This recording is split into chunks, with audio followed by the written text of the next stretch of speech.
August 30, 2017 by Britney Stevens. Janis Joplin was one of the most gifted and talented singer-songwriters of the 1960s.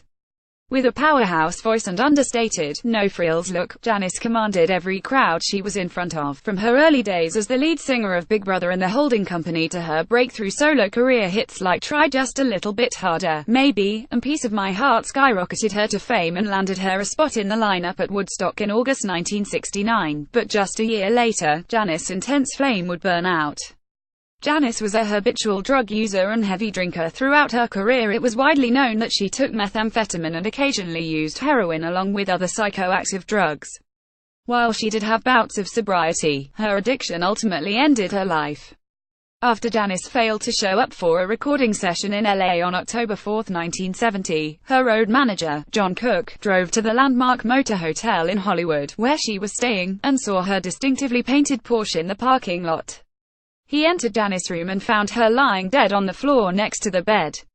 Her official cause of death was a heroin overdose, possibly compounded by alcohol. Janis' drink of choice was Southern Comfort. Though Janis was heavily into heroin at that point, those close to her believed that she was given a dose that was more potent than normal that accidentally killed her, especially since several of her dealer's other customers overdosed that same week. Her death hit the music community. Hard rock legend Jimi Hendrix had died just 16 days earlier, and they both happened to be 27 years old when they passed. The last song Janis ever recorded was Mercedes-Benz, which would go on to be included on her posthumous album Pearl in 1971.